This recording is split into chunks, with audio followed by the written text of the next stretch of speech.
नाम की एक लड़की थी। वह बहुत आलसी थी। उसे सारा दिन सोने के सिवा कुछ और सूझता नहीं था।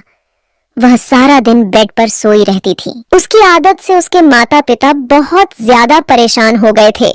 उनको समझ में नहीं आ रहा था कि वह कैसे उसको सही रास्ते पर लेकर आए और उसका आलस दूर करें। एक दिन नैना की माँ नैना से बोलती है, नैना, तुम 4 दिन बिस्तर पर पड़ी रहती हो, घर का थोड़ा काम क्यों नहीं कर लेती हो?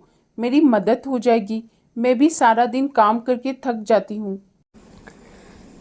माँ, मुझसे काम वाम नहीं होता है। मुझे ये सब अच्छा नहीं लगता। मुझे बस आराम करना ही अच्छा लगता है, इसलिए मैं आपके काम में कोई मदद नहीं कर सकती। नैना को समझा समझा कर हर कर उसकी माँ हार चुकी थी। एक दिन में उसके पिताजी से उसकी शिकायत करती है और बोलती है, घर का सारा काम फैला पड़ा है और इस लड़की को जरा शर्म नहीं आती है। जरा भी हाथ पैर हिलाना नहीं चाहती, कुछ काम करना नहीं चाहती। मेरी भी उम्र हो चली है, मैं भी कितना करूँगी। अगर यह तुम्हारी नहीं सुन रही तो क्यों ना हम इसकी शादी करवा देते हैं। जब सिर पर जिम्मेदारी का बोझ आएगा तो अपने आप ही काम करने लगेगी और अपनी जिम्मेदारी भी समझने लगेगी। हाँ, मैं भी कब से यही सोच रही थी। क्यों ना आप इसकी शादी करवा दो। वैसे भी इसकी शादी की उम्र हो ही रही है। इसके साथ की सब लड़कियों की शादी हो चुकी है। लेकिन समस्या तो यह है कि कोई कामचोर और ऐसी लड़की से शादी करेगा कौन? किसी ऐसी बीवी चाहिए होगी, लेकिन फिर भी आप इसके लिए एक अच्छे घर परिवार की तलाश कीजिए। अरे तुम इसकी चिंता मत करो। जब उसे लड़के देखने वाले आएंगे तो हम उन्हें बोल देंगे कि घर का सारा काम कर लेती है और बाद में वह जाने और उनका काम जाने, और फिर शादी की जिम्मेदारी पड़ने पर तो अपने आप ही सारा घर का काम करने लगेगी, तो कोई समस्या भी नहीं होगी। मैं अभी कुछ लोगों को उसके रिश्ते के लिए बोल देता हूं। यही ठीक रहेगा। अब जल्दी से जाइए और उसके लिए एक अच्छा लड़का ढूंढ लाइए और जल्दी से इसको विदा कीजिए।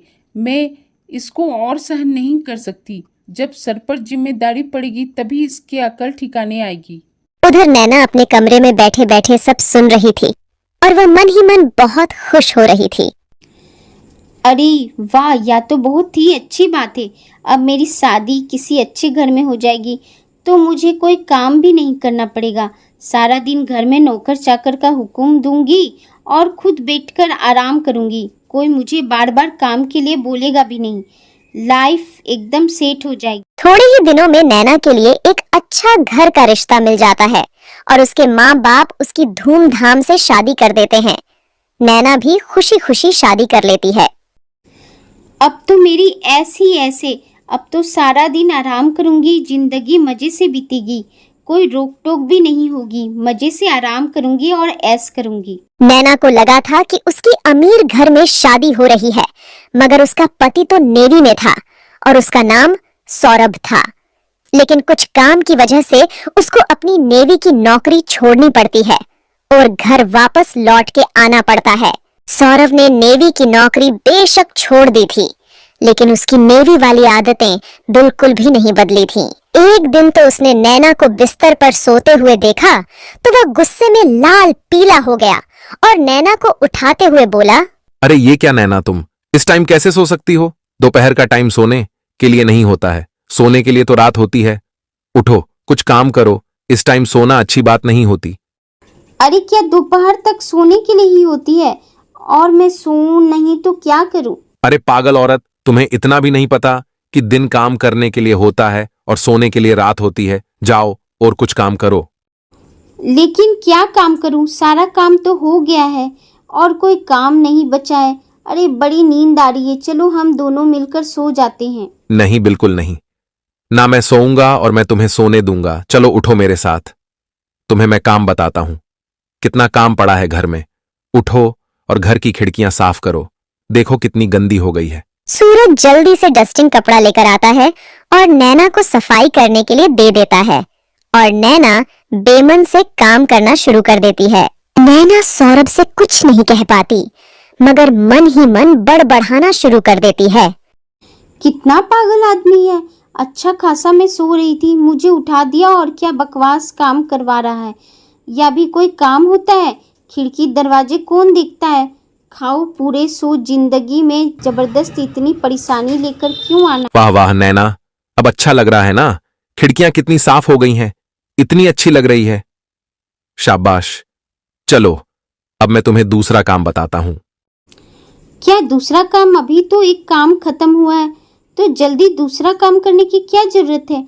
थोड़ा आराम कर लेती हूँ, उसके बाद कुछ और काम करूंगी। शेई, तुम्हें पता नहीं है, इंसान को काम करते रहना चाहिए वरना शरीर खराब हो जाता है। जल्दी से आओ, मेरे साथ आओ, मैं तुम्हें दूसरा काम बताता हूं। छत बहुत गंदी हो रही है, चलो छत पर सफाई करो। कल जब मैं छत पर गया था तो बहुत गंदगी थी और गर्मी बहुत हो रही है। पानी से धुलाई करोगे तो घर ठंडा होगा। चलो जल्दी से काम पर लग जाओ। कैसा पागल आदमी है? छत पर खुली और धूप में मिट्टी तो आएगी ही ना, फिर सफाई करने का क्या फायदा? छत पर फिर से गंदी हो जाएगी और गर्मी ही लग रही है तो एसी कूलर चलाए, छत धोने से क्या होगा? नैना गुस्से में बड़बड़ाती हुई छत की ओर चल पड़ी। नैना गुस्से में बड़बड़ाती हुई सौरभ का बताएं वह सारा काम करती है और फिर थक हार कर सो जाती है।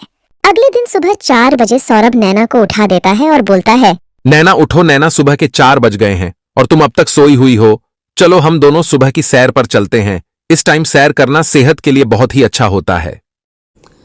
क्या इतनी सुबह सुबह कौन उठाता है? इतनी सुबह सैर करने की क्या जरूरत है? तुम्हें जाना है तो चले जाओ, मुझे तो अभी और सोना है। नहीं नैना, इतनी लेट तक नहीं सोते हैं। जल्दी उठो और वॉक पर चलो और आकर ठंडा पानी से नहा लेना, तुम बहुत ही फ्रेश महसूस करोगी। नैना बेमन से उठकर सौरभ के साथ चल पड़ती है। अब तो यह रोज का ही हो गया था। सौरभ रोज नैना को 100 काम बताता था और वह मन मार का सारे काम करती थी। जब यह खबर नैना के माता पिता को मिली तो वह भी बहुत खुश हुए। नैना की माँ, मैं बोल रहा था ना तुम्हें कि जब उस पर जिम्मेदारी पड़ेगी तो सब कुछ सीख जाएगी। अब देखो, घर का सारा काम संभाल रखा है हमारी नैना ने। हाँ, मुझे भी यह सब सुनकर बहुत ही खुशी हो रही कि नैना ने अपनी जिम्मेदारी और अपने घर को संभाल लिया है। एक दिन सौरभ को कुछ जरूरी काम से बाहर जाना पड़ता है और उस दिन नैना घर पर अकेली होती है। अरे वाह, आज तो सौरभ जी घर पर नहीं है, या तो बहुत अच्छा मौका है। क्यों ना मैं जल्दी से काम खत्म कर थोड़ी देर सो जाऊं। कितने दिन हो गए मुझे घर पर सोई नहीं। यह सोचकर नैना फटाफट से घर का काम निपटाने लग जाती है। कुकर में फटाफट दाल रख देती हूँ, वरना सौरभ जी आते ही खाना खाना चिल्लाएंगे और फिर मैं थोड़ा आराम भी कर लूंगी। जल्दी जल्दी काम करने के चक्कर में नैना कुकर पर सीटी लगाने भूल जाती है और सोफे पर लेट जाती है। जैसे ही वह लेटती है उसको नींद आ जाती है और वह 2 घंटे के बाद उठती है। अरे या क्या, इतनी देर बाद अभी कुकर में सीटी क्यों नहीं बजी? अब तक तो सीटी बज जानी चाहिए थी। चलो चलकर देखती हूँ कि मामला क्या है। कहीं ऐसा तो नहीं कि मैं गैस चलाना ही भूल गई हूँ। नैना फटाफट से उठकर रसोई की तरफ जाती है और जैसे ही रसोई में जाती है कुकर फट जाता है। यह एक्सीडेंट इतनी तेज हुआ कि नैना बुरी तरीके से घायल हो गई और तभी मर गई। मरते ही नैना एक चुड़ैल में परिवर्तन हो गई। अरे क्या, मैं तो मर गई, अब मेरा क्या होगा? नैना चुड़ैल कुछ देर खड़े होकर सोचती रही और फिर थोड़ी देर बाद हंसते हुए बोली, चलो अच्छा है, अब मुझे कोई काम करने नहीं देगा। अब तो मैं सारा दिन आराम ही आराम करूंगी।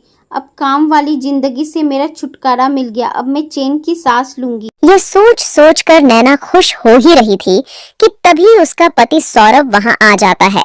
चुड़ैल को वहां देखकर घबराते हुए बोलता है, का कौन हो तुम और यहाँ क्या कर रही हो? मेरी पत्नी नैना को क्या हो गया? रसोई की हालात ऐसे कैसे हो गई?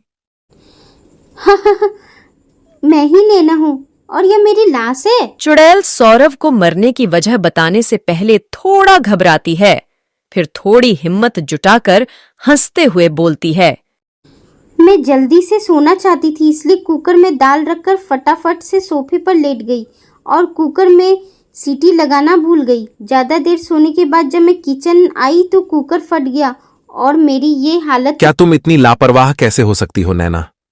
मुझे पता था कि तुम बेवकूफ हो, मगर इतनी ज्यादा बेवकूफ इतना मुझे नहीं पता था। जरा सी लापरवाही से देखो, तुम्हें चुड़ैल बनना पड़ा। जो हुआ सो हुआ। अब जल्दी से रसोई साफ कर दो। मुझे गंदी रसोई बिल्कुल अच्छी नहीं लगती है। क्या मैं रसोई साफ करूं? मैं तो अब चुड़ैल हूं ना, तो मैं रसोई साफ क्यों करूं? भले ही तुम चुड़ैल हो, लेकिन हो तो मेरी पत्नी ही ना, इसलिए तुम्हें ही रसोई साफ करनी पड़ेगी। अब ज्यादा बातें मत करो, फटाफट से रसोई साफ करो।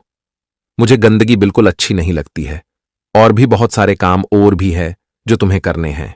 चुड़ैल हैरान हो गई और कपड़ा लेकर किचन साफ करने लगी और मन ही मन फिर से बड़बड़ाने लगी। यह सौरभ का बच्चा तो बहुत पागल आदमी है। मरने के बाद भी मेरा पीछा नहीं छोड़ रहा है, अभी मुझे किचन साफ करवा रहा है। हाय रे मेरी किस्मत, जीते जी भी मुझे चैन नहीं आई और मरने के बाद भी चैन नहीं। चुड़ैल गुस्से में बड़बड़ाती हुए काम कर रही थी कि तभी सौरभ वहां आ गया और बोला, ये क्या नैना, तुमने अभी तक किचन साफ नहीं किया?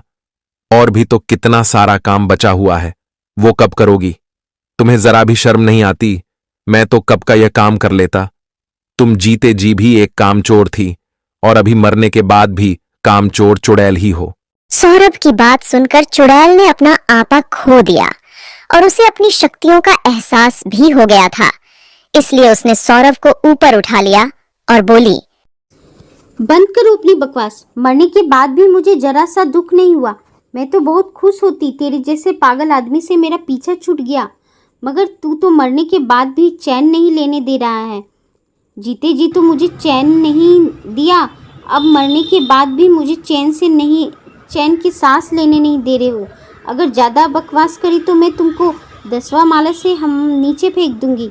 भला कौन चुड़ैल से इतना काम करवा। ये बोलकर नैना ने सौरभ की जमकर धुलाई करी। चुड़ैल का गुस्सा थोड़ा शांत हुआ तो वह सौरभ से बोली, चल बता क्या काम करना है और नाश्ते में क्या बनाना है। अरे नहीं नैना, तुम कोई काम मत करो, आज से सारा काम मैं करूंगा।